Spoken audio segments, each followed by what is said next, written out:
በዓለም ላይ የተለያዩ አስተዳደሮች ሲኖሩ በዘመናዊ ዓለም ስርዓት እንደ ዲሞክራሲያዊ አስተዳደር የተዋጣለት እንደሌለ ይነገራል።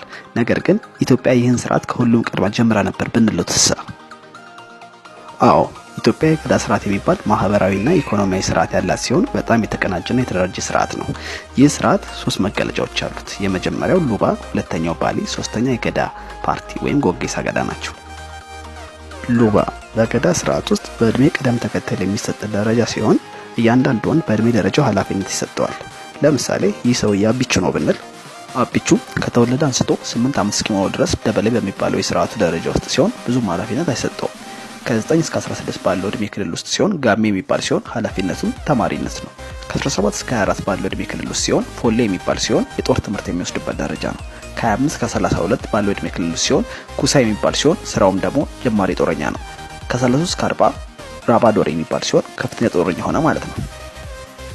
አቢቹ ከ41 እስከ 48 ባለው የእድሜ ክልል በሚሆንበት ጊዜ ገዳ ደረጃ የደረሰ ሲሆን ኃላፊነቱ መሪነት ነው።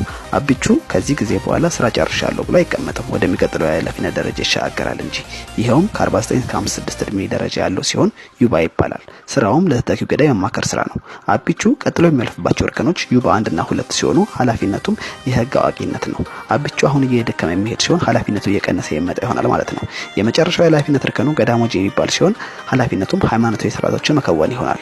ይህን ኃላፊነቱን ከጨረሰ በኋላ ወደ ጃርሳ የሚባለው ደረጃ የሚደርስ ሲሆን ይህም የጡረታ ጊዜው ነው። እድሜው በአሁኑ ሰዓት ከ80 በላይ ሆነዋል ማለት ነው። የሉባ ስርዓቱ በአጠቃላይ በየ8 ዓመት እድሜ እርከን የሚከፋፈል ሲሆን በየእድሜ እርከኑ የተለያዩ ኃላፊነቶች ይሰጣሉ ማለት ነው። ጎጊሳ ገዳ ወይም ገዳ ፓርቲ በአጠቃላይ በስርዓቱ ውስጥ 5 ፓርቲዎች ሲኖሩ ወይንም ሸንገዳ ኦሮሞ የሚባሉ ሲሆን ልክ እንደ አሜሪካው ዲሞክራትና ሪፐብሊክ እንደሚባሉት አይነት ነው። ፓርቲዎቹም ቦረና፣ ሜጫ ቱለማ፣ አርሲ፣ ጉጂ እና ኢቱሆባና ናቸው። በእነዚህ 5 ፓርቲዎች ስር ደግሞ ሌሎች ንዑስ ፓርቲዎች አሉ። እነዚህ 5 ፓርቲዎች በየ8 ዓመቱ የተካሄዱ ስልጣን የሚይዙ ሲሆን በምንም አይነት ታሪክ አንድ መሪ ወይም ፓርቲ ከ8 ዓመት በላይ ስልጣን ይዞ አይቆይም።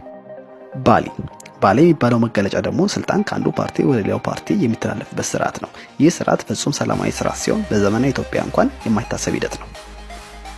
ስርዓቱ በአንድ መሪ ማዕከላዊነት ቢመራም የተለያዩ የስልጣን ክፍሎች አሉት።